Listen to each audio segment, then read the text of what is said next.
Hi, I'm Doug Morris. We've just released iDMS 1.12. Pretty excited about this. The product shipped or actually got pushed out to everybody on March 10th of 2022. Want to cover what's been added to it and give some explanation behind the why. We have a new feature called the ability to insert with validation.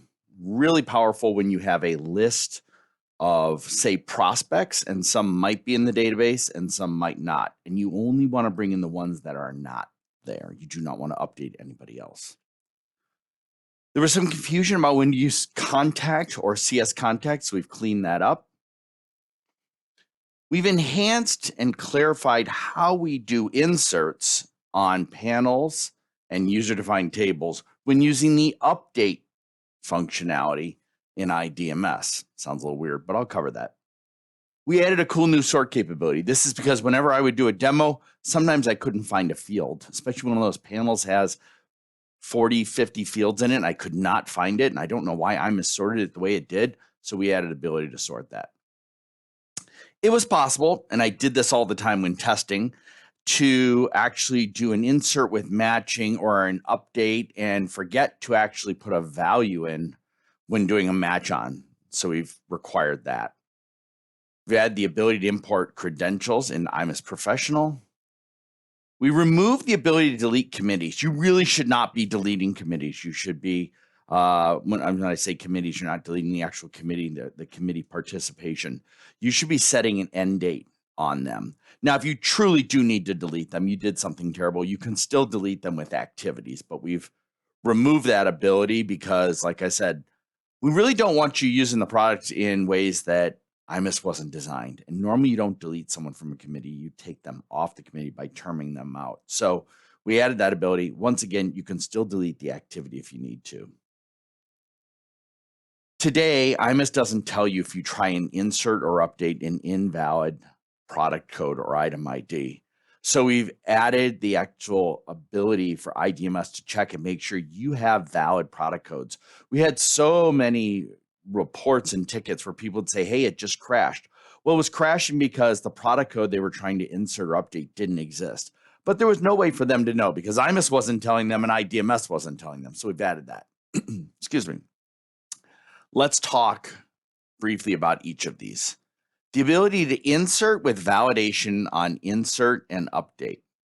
So when you're going and doing your mapping, and this is only an insert update, if you click on the current options, you're going to see this now, and this is new. If you hit edit, you can now turn this on. Do not update records, insert only when no match is found. That means if I'm doing an insert and update and I'm matching on, say, last name and email, it's not going to update any of the existing records. It's only going to insert when it doesn't find a match. So really powerful. A lot of people are asking for this now because they have a set of data that may or may not exist in iMIS. They do not want to update anything. They only want to insert the stuff that doesn't match. So we've added that. Talking about the cleanup, when you select contact now, we'd get all these tickets and say, hey, you're missing a whole bunch of fields. Well, now we tell you, you can go ahead and look at CS contact under panel source for more fields. Conversely, when you choose CS contact, it tells you to look at contact if you're missing a field. We've tried to remove all of the duplicates here so there's not any confusion. If you're wondering why we separate this way, it has to do with the way the iMIS REST API works with contacts and whatnot. Ultimately, CS contact is a different thing than the contact object, if you will, or party. Not getting into the technical stuff here, but there's two, and we sort of give you a hint now where to go. We've added a whole bunch of clarity for how, when you're using update on a panel source or user-defined table. So it's pretty simple. It's on the screen here. If you're using update, iDMS is going to insert rows into a panel source or user-defined table when you're matching on ID or other fields outside of the panel. But sometimes you want to update what's in a panel and you don't want to insert new rows. I want to find something in the panel and I want to update it. And there was an issue with iDMS where it would be like, hey, I want to help you and do this. To be clear, The reason we did this is when you make a new panel, there's nothing in it. There's no IDs or anything. And so our end users say, well, I want to update that panel. Well, really what they mean is insert. We didn't want to have to play the game of insert and update. Well, what if there's an ID in there, then find it and update it? What if there's not, then insert it? We wanted the product to be so easy to use that update actually inserts, because guess what? That's what iMIS does. When you're looking at a record and you go to a panel and you add some data to it, it actually will insert a new row in that panel if nothing exists, and it will update it if something's already there. I should clarify, it's not in these slides. This is only on single instance panels. This functionality does not exist on multi-instance or standalone or any of the other types of panels. Look at some examples here. I have a spreadsheet. I want to update the spouse name in the demographics. My spreadsheet might look like this. It has IDs and it has the updated spouse name. My panel definition is going to look like this when I'm going and matching on everything. I'm actually going to go out here and I'm going to match on ID. And what you're going to see right here, I'm matching on ID, and we're going to be updating or inserting a spouse. So if 18202 had a record already in demographics, it's going to be updated with a spouse name of John. If 18300 has never had any information put into this panel, there's no record in it. So in this case, we're actually going to insert a new record and put Bob's information in it.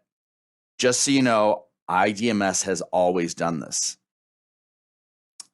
But what about when I have a spreadsheet and I want to update something in a panel and I do not want to insert new records? So for instance, I have something like this. I have a degree, and if I find a degree of engineer, I want to set the occupation to director of engineering.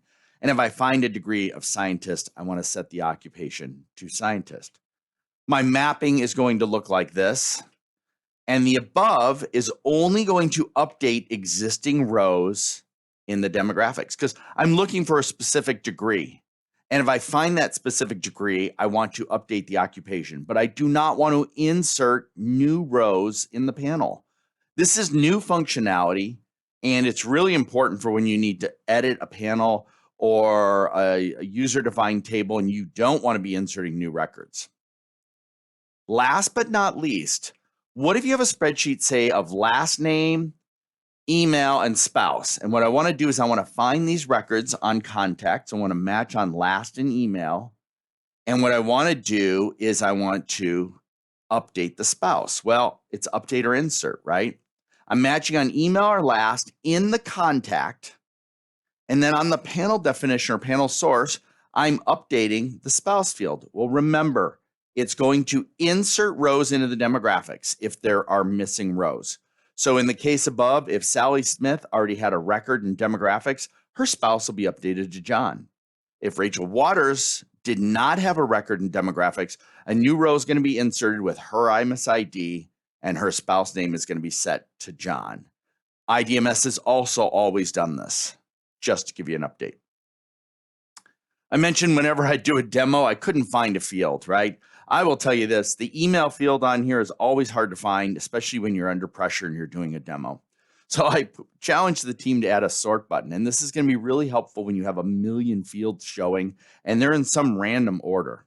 So if you click that sort button, you'll see everything sorts accordingly. And if you click it again, everything's going to sort in reverse order. And if you click it a third time, it's going to be back to what it was. So you can see it's all alpha. Really excited that the team was able to do this. Once again, mostly for me. Here's a new thing that we added. I'm going to go ahead and I'm going to be doing an update on something like this, or an insert update or an insert with matching. It was possible to go ahead, choose something, and forget to set the column or input fields. And now you're going to get a little warning saying, hey, dummy, you've forgotten something here. The reason that actually should say, hey, Doug, because I would always forget to do that. And I'd go back to development and say it didn't work. And they were like, you goof, you forgot to put a column or input in there. And so it matched on nothing. We added the ability to import credentials into iMIS Professional. That's brand new now as well. Pretty excited about that. There they are. I mentioned this before. We removed the ability to delete committees. You really shouldn't be deleting a committee participation record. You, in this case, were deleting not a committee per se, you were deleting someone's activity in a committee. You can still do that with activity if you need to, but really you should be updating the committee record and setting the term end or end date to remove a person from it. As I mentioned, iMIS doesn't tell you when you try and update an invalid subscription. And so iDMS didn't know what to do, and it was really ugly, and we got a lot of tickets on this saying, what did we do wrong? And we're like, well, I bet your product code's wrong. So now iDMS checks for valid subscription product codes. You'll see in this case, I've made Doug dues, new cool thing. And in this case, I've tried to go and insert my Doug dues, but it's going to say, hey, sorry, you do not have an item ID called Doug dues. Couple quick bug fixes we did. There was an issue, believe it or not, if you were inserting or updating voluntary type subscriptions. The different types of subscriptions out there are dues, they are chapter, there's miscellaneous, and I believe vol, and there's one more. Sorry, I'm forgetting, but there is one more. But if you was a voluntary subscription, iMIS did some different things, and we had an issue when you were trying to insert or update those, so we fixed that. And then when inserting user credentials in the latest version of iMIS EMS, we had an issue, so that's been solved as well. Now, we're going to do some training. We're actually going to do some training days. They're going to be about 1 hour long, and they're going to show you different ways to use this product. It's so powerful. You can do so many things with the product, and so we're really excited to get this out. Go ahead, and there's 2 available time slots. We're going to be doing one late in the day here in the Chicago area on March 23rd at 5 p.m. Central Time. And you can calculate that. I believe if you are in Australia, that's going to be in Sydney. It's going to be 9 a.m. Brisbane, 8 a.m. and Perth. Wow, probably really early for you. Sorry, 7 or earlier. And then again here in the States, 11 a.m. Central, which will be noon Eastern. You can go on our website and go to resources, events, webinars, and go ahead and register for this. Love to have you there. We'll be doing some Q&A and stuff like that. Please remember, you have any questions, you can always email support. Support's included with your product. We want to help you with how-to questions. We want to help you with anything. If you have a great idea for the product, please email support, right? Say, hey, I wish the product did this.